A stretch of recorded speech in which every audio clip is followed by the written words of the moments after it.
کا ہونا یہ شرط کیوں ہے؟ کیونکہ صاف ظاہر ہے کہ آدمی کا نماز باجماعت میں حاضر ہونا یہ ضروری اور لازم ہے، نماز باجماعت پڑھنا ضروری اور لازم ہے۔ اگر ایسی مسجد میں اعتکاف بیٹھے گا کہ جو جامع نہیں، جہاں نماز باجماعت نہیں ہوتی، تو صاف ظاہر ہے کہ اس کو چل کے جانا پڑے گا اس مسجد میں جہاں جماعت ہوتی ہے۔ اور آپ جانتے ہیں کہ نمازیں روزانہ 5، اگر 10 دن وہ اعتکاف کرے گا، آپ جانتے ہیں کہ 10 دن کے اندر جو ہے وہ کتنی نمازیں بنتی ہیں؟ 50 دفعہ وہ اپنے خیمے سے، اپنی مسجد سے نکل کر دوسری مسجد میں جائے گا، آئے گا اور جائے گا۔ تو آپ سمجھے جاتے ہوئے نکلنا 1 اور آتے ہوئے 2، تو آنے جانے کی یہ تقریباً 100 دفعہ بن جاتی ہے، اس سے بھی زیادہ۔ اگر جمعے کو ساتھ ملا لیں تو وہ جمعے بھی 4 آئیں گے، جمعہ بھی بلکہ کبھی 2 آ جاتے ہیں، کبھی 1 آ جاتا ہے۔ 10 دن کی ہم بات کر رہے ہیں، کبھی 2 آ جاتے ہیں، کبھی 1 آ جاتا ہے۔ تو یہ صاف ظاہر ہے کہ اس کے اندر وہ اعتکاف کے مقاصد جو ہیں وہ فوت ہو جاتے ہیں، بار بار آنا جانا۔ اور پھر اس سے آپ جانتے ہیں کہ وہاں جب اس مسجد میں جائے گا تو لوگوں کے ساتھ بیٹھے گا، بات چیت کرے گا، ملاقاتیں کرے گا، اور کئی معاملات ہیں۔ تو اس وجہ سے جامع مسجد کی شرط ہے۔ بعض علماء نے کہا کہ جامع مسجد سے مراد اس میں جماعت بھی ہوتی ہو، نماز با جماعت، اور جمعہ بھی ہوتا ہو۔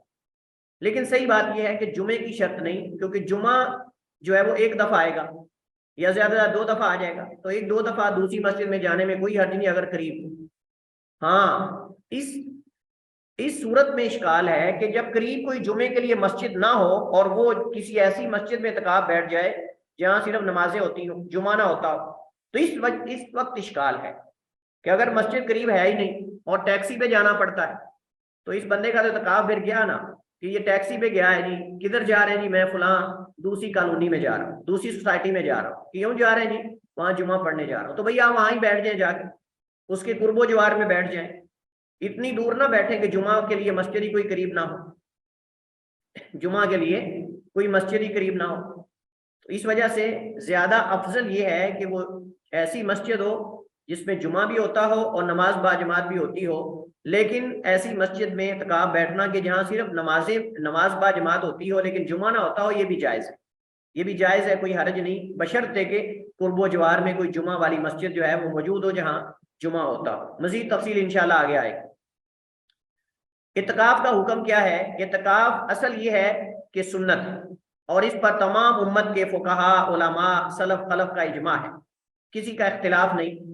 نبی کریم علیہ تحیت و تسلیم کی سنت ہے، اور اللہ کے نبی نے زندگی بھر جو ہے وہ اعتکاف کیا ہے۔ جب بھی رمضان آیا ہے آپ نے ہر رمضان کا اعتکاف کیا ہے، اور آپ نے غیر رمضان کا بھی اعتکاف کیا ہے، اگرچہ وہ قضائی تھا، قضا دینے کے لیے، لیکن آپ نے جو ہے وہ اعتکاف کیا ہے۔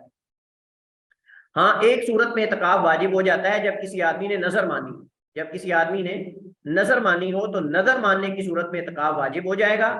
باقی صورتیں دیگر جو ہے اعتکاف سنت ہے، اور اس کی مشروعیت اور سنیت، سنت ہونا قرآن، سنت اور اجماع امت سے ثابت ہے۔ قرآن کریم اس کی دلیل کیا ہے؟ اللہ تعالیٰ قرآن کریم میں فرماتا ہے سورہ بقرہ میں، وَلَا تُبَاشِرُوهُنَّ وَأَنْتُمْ عَاكِفُونَ فِي الْمَسَاجِدِ، اور ان سے مباشرت مت کرو جب کہ تم مسجد میں معتکف اعتکاف کرنے والے ہو۔ واو حال کے معنی دے رہی ہیں، اور نہ تم مباشرت کرو ان سے اس حال میں کہ تم مسجد میں اعتکاف کرنے والے ہو۔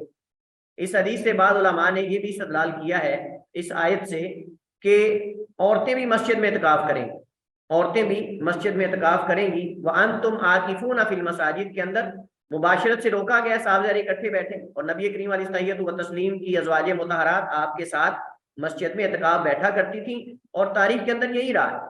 باقی مسئلہ کیا عورت گھر کے اندر بیٹھ سکتی کہ نہیں، یہ مسئلہ آگے انشاءاللہ ہم اس کو ڈسکس کریں گے۔ تو مباشرت کا لفظ عام ہے، اس کے اندر تمام چیزیں آتی ہیں، مباشرت ہو یا بوس و کنار، کوئی بھی چیز ہے وہ اس کے اندر شامل ہے، کیونکہ وہ حصہ ہے۔ مباشرت کا لفظ عام ہے یہاں۔ حضرت ابو ہریرہ رضی اللہ، کیونکہ یہ اعتکاف کے مقاصد کے منافی ہے، اعتکاف کے مقاصد کے منافی ہے۔ حضرت ابو ہریرہ رضی اللہ تعالی عنہ روایت کرتے ہیں، فرماتے ہیں، کان النبی صلی اللہ علیہ وسلم یعتکف فی کل رمضان 10 ایام، اللہ کے نبی علیہ السلام ہر رمضان میں 10 دن یعنی پورا 10 جو ہے وہ اعتکاف فرماتے تھے۔ فلما کان العام الذی قبض فیہ، پس جس سال اللہ کے نبی علیہ السلام فوت ہوئے، قبضہ یعنی آپ کی روح قبض کی گئی، اعتکاف 20 یوما، تو آپ نے 20 دن کا اعتکاف کیا۔ صحیح بخاری کی حدیث ہے، 20 دن کا اعتکاف کیا اللہ کے نبی علیہ السلام نے۔ اگر اعتکاف کی نظر مان لی جائے تو اسے پورا کرنا واجب ہے، جیسے میں نے پہلے ذکر کیا۔ اعتکاف کا مقصد کیا ہے؟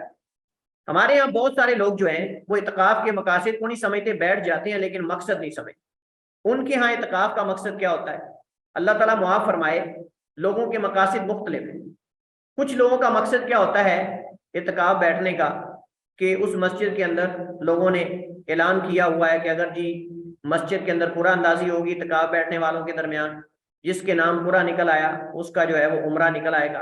مثلا وہ صرف بیٹھا ہی عمرے کی غرض سے ہے کہ اس کا عمرے کا ٹکٹ نکل آئے گا، یا اس طرح کا کوئی مقصد ہو، یا جو ہے اس کا مقصد یہ ہے کہ کوئی اس کا دوست بیٹھ رہا ہے جس کے ساتھ اس کی کافی گپ شپ ہے، اور وہ چاہ رہا ہے کہ میرا دوست بیٹھ رہا ہے، وہ دوسرے دوست کو کہتا ہے یار تم بھی آ جاؤ، اچھی خاصی گپ شپ ہو جایا کرے گی، ایسے تو میں بور ہو جاؤں گا، تو اپنے دوست کو بھی ساتھ بٹھا لیتا ہے۔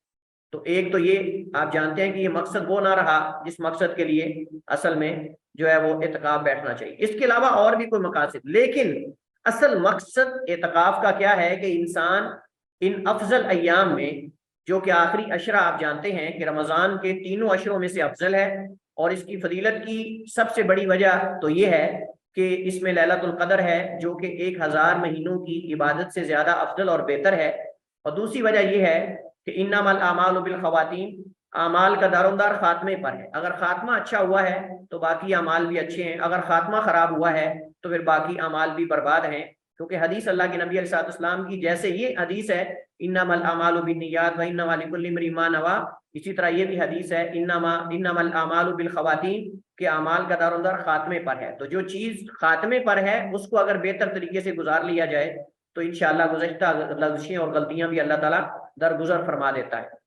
اس وجہ سے اگر ایک انسان پوری زندگی کفر پہ گزارتا ہے، شرک پہ گزارتا ہے، اور اگر آخری عمر کے اندر وہ کلمہ توحید کی جو ہے وہ گواہی دے دیتا ہے اور کلمہ پڑھ کے مسلمان ہو جاتا ہے، اللہ تعالیٰ اس کے سارے گناہوں کو معاف کر کے اس کو جنت میں داخل کر دیتا ہے۔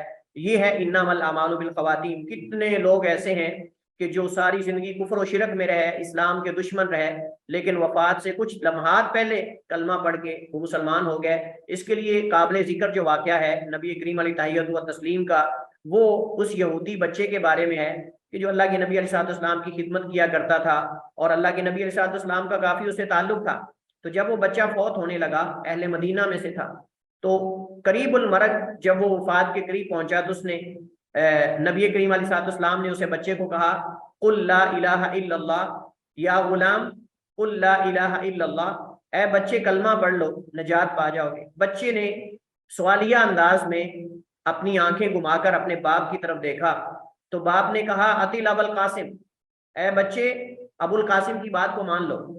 ابو القاسم نبی کریم علیہ تحیۃ و تسلیم کی کنیت ہے۔ تو جب بچے نے اپنے باپ سے پوچھا تو باپ نے آگے سے کہا کہ بیٹا محمد کریم کی بات کو مان لو۔ تو آخری لمحات ہے، آخری لمحات ہے، بس قریب ہے کہ اس کی روح اس کے حلق کے قریب آ جائے، اور وہ جو غرغرہ حدیث کے اندر آتا ہے کہ توبہ اس وقت تک قبول ہوتی ہے جب تک انسان کا غرغرہ اور وہ جو روح ہے وہ حلق تک نہ آ جائے۔ اس بچے نے آخری وقت کے اندر جو ہے وہ کلمہ شہادت کا اقرار کر لیا۔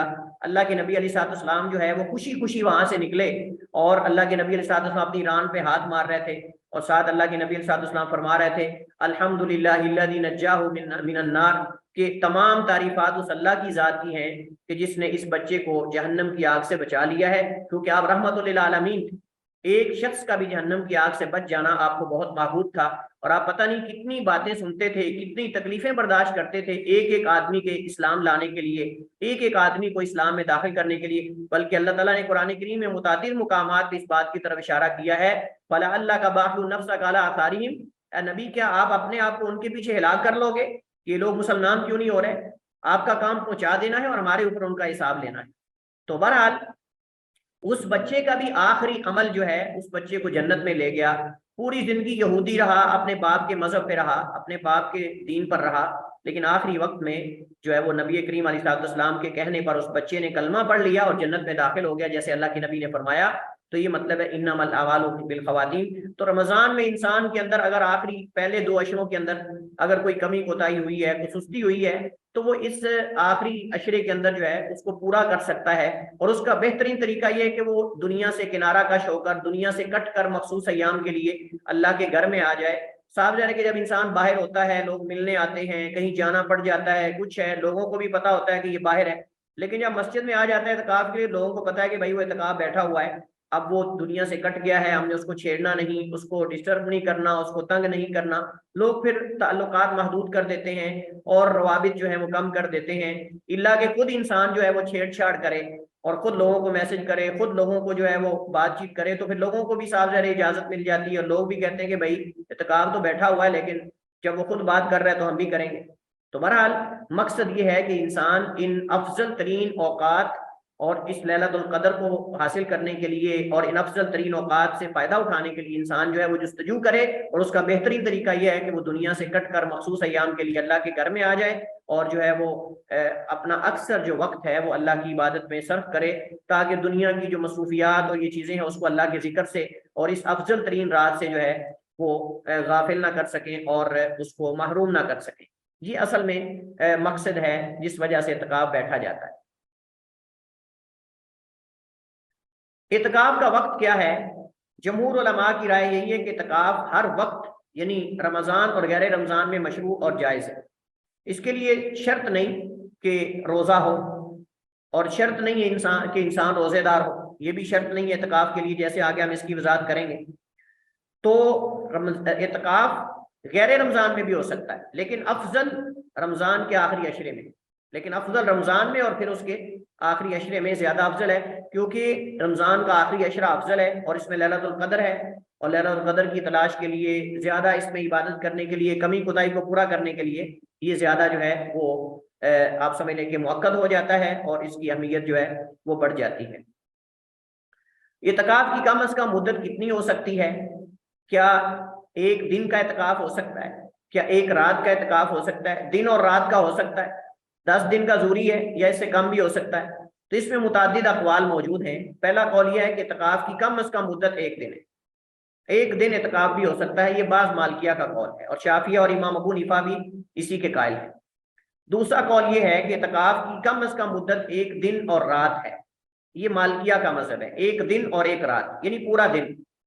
تیسرا قول یہ کہ اعتکاف کی کم از کم کوئی مدت نہیں، لہٰذا اگر کوئی چند لمحات کے لیے بھی ٹھہرتا ہے اعتکاف کی نیت سے، عبادت کی نیت سے، تو یہ اس کا اعتکاف کہلائے گا۔ یہ اکثر فقہاء کا قول ہے۔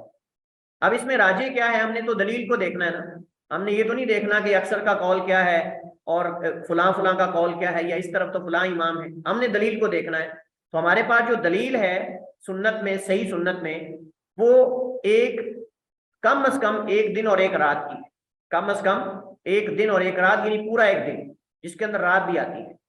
اس سے کم شریعت میں کوئی دلیل نہیں ملتی ہمیں، کیونکہ ایسے تو پھر لغوی اعتبار سے تو چند لمحات کے لیے بھی کوئی اپنے آپ کو مسجد میں روک لیتا ہے تو اعتکاف ہوگا، لیکن ہم شرعی اعتکاف کی بات کر رہے ہیں جس کی جو ہے وہ دلیل سنت میں موجود ہے۔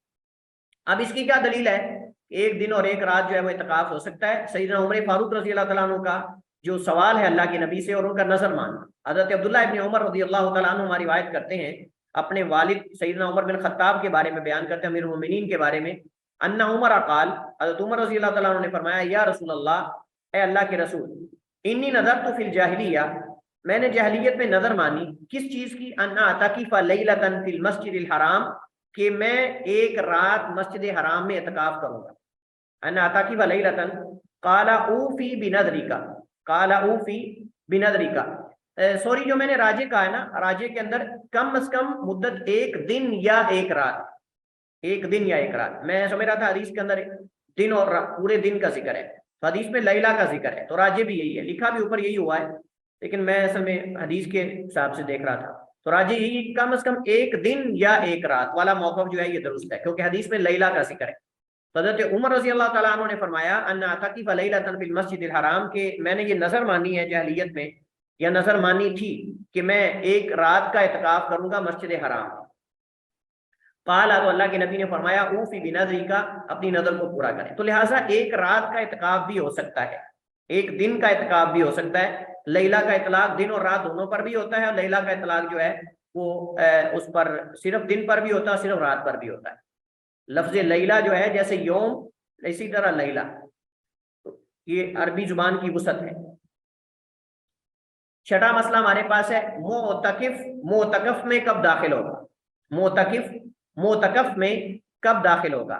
معتکف اسم فاعل ہے اور معتکف اسم مفعول ظرف ہے کہ اسم فاعل مطلب اعتکاف کرنے والا اپنے خیمے میں کب داخل ہوگا. یہ ہمارے یہاں بڑا ایشو ہے, یہ مسئلہ اٹھایا جاتا ہے ہر سال, تو مختلف آراء آتی ہیں. آج اس کو بھی ہم ذرا حل کر لیتے ہیں کہ اس میں راجح کیا ہے. تو فقہا کے اس میں دو قول ہیں. پہلا موقف یہ ہے کہ 21ویں کی رات غروب شمس سے قبل وہ کیا کرے گا, خیمے میں داخل ہوگا. 21ویں رات غروب شمس سے قبل خیمے میں داخل ہوگا. یہ جمہور اہل علم کا قول. ان کی دلیل کیا ہے؟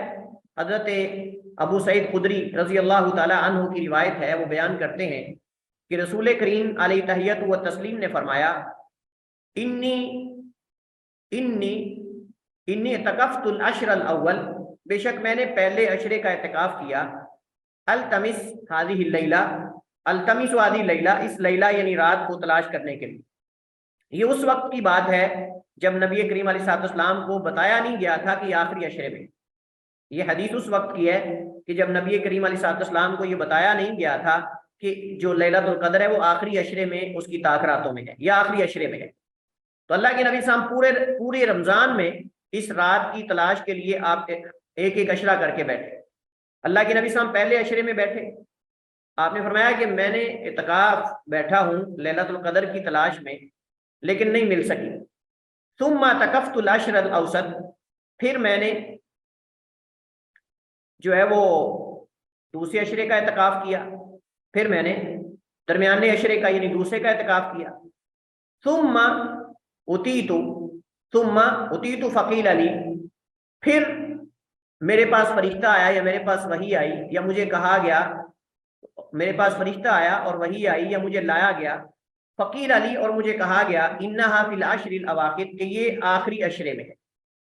فمن احب منکم ان یعتکف فلیعتکف, تو جو تم میں سے اعتکاف کرنا چاہے میرے ساتھ وہ کر لے. فاعتکف الناس معه, تو لوگوں نے اللہ کے نبی علیہ السلام کے ساتھ اعتکاف کیا. تو اس سال یعنی جس سال اللہ کے نبی علیہ السلام کو یہ بعد میں جا کے بتایا گیا کہ جو لیلۃ القدر ہے وہ آخری عشرے میں, اس سال اللہ کے نبی نے پورا رمضان اعتکاف کیا. پہلا عشرہ اعتکاف کیا, نہ مل سکی رات. دوسرا عشرہ اعتکاف کیا, نہ مل سکی. پھر آپ کو بتایا گیا کہ لیلۃ القدر جو ہے وہ آخری عشرے میں. تو اب چونکہ آپ صحابہ کو 2 عشرے اعتکاف کروا چکے تھے تو آپ نے سمجھا کہ شاید ان پر مشقت نہ ہو, تو اللہ کے نبی علیہ السلام نے جو ہے وہ صحابہ کرام کو خطاب کر کے فرمایا کہ میں نے پہلے عشرے کا اعتکاف کیا, میرا مقصد اس رات کو تلاش کرنا تھا لیکن نہیں مل سکی. پھر دوسرے عشرے کا کیا لیکن نہ مل سکی. پھر میرے پاس کوئی آدمی لایا گیا, ثم اتیت, پھر میں لایا گیا یا میرے پاس کوئی آدمی لایا گیا, دونوں طرح اس کا ترجمہ درست ہے. آخر میں جب نبی کریم علیہ تحیت و تسلیم کے لیے یہ واضح کر دیا گیا کہ لیلۃ القدر آخری عشرے میں, آپ نے صحابہ کو اختیار دے دیا کہ اب لازم نہیں تمہارے اوپر, جو تم میں سے بیٹھنا چاہے وہ بیٹھ جائے, لیکن یہ ہے کہ اب مجھے بتا دیا گیا کہ آخری عشرے میں لیلۃ القدر ہے. اور صحابہ کرام نے پھر اس فضیلت کو پانے کے لیے نبی کریم علیہ السلام کے ساتھ اعتکاف کیا. شیخ الاسلام ابن تیمیہ رحمہ اللہ تعالیٰ اس حدیث کے بارے میں فرماتے ہیں پس رسول اللہ صلی اللہ علیہ وسلم نے واضح کر دیا کہ جو آخری عشرے کا اعتکاف کرے تو وہ 21ویں رات کا بھی اعتکاف کرے. وہ کہتے ہیں کہ چونکہ عشرے کا آغاز رات سے ہوتا ہے, عشرے کا آغاز رات سے ہوتا ہے, بالکل ایسے جیسے ہم رمضان کی جب چاند نظر آتا ہے تو اس کی جو پہلی رات ہوتی ہے اس میں ہم تراویح پڑھتے ہیں. آپ کو پتا ہے کہ وہ اگلے دن کی رات پہلے آتی ہے. جمعے کی رات یعنی جمعے کی رات کا مطلب جمعے رات کی رات جو ہوتی ہے, تو جمعے کی رات یعنی جمعے سے پہلے جو رات آتی ہے اس کو ہم جمعے کی رات کہتے ہیں. تو اس طرح یقیناً جب دوسرا عشرہ شروع ہوگا تو 21ویں رات جو ہے یہ اگلے عشرے میں آئے گی, نہ کہ پچھلے عشرے میں آئے گی. 21ویں رات جو ہے یہ اگلے آخری عشرے میں آئے گی. تو اس اعتبار سے انہوں نے کہا کہ اللہ کے نبی علیہ السلام سے یہ حدیث وارد ہے کہ آپ نے پورے عشرے کا اعتکاف کیا, تو پورا عشرہ جو ہے وہ 21ویں رات کو شامل کر کے آتا ہے. یہ تو آپ دلائل ان لوگوں کے ہیں جو کہتے ہیں کہ 21ویں جو ہے وہ رات خیمے کے اندر داخل ہوگا. دوسرا قول یہ ہے کہ اعتکاف کرنے والا 21ویں رمضان کی فجر یعنی 21 رمضان کی فجر کو اعتکاف میں داخل ہوگا, رات کو نہیں, صبح فجر کی نماز پڑھ کے. یہ قول امام اوزاعی رحمہ اللہ تعالیٰ اور کئی علماء کا ہے. امام احمد بن حنبل سے بھی ایک روایت ہے. ان کی دلیل حضرت عائشہ کی روایت ہے. ام المومنین فرماتی ہیں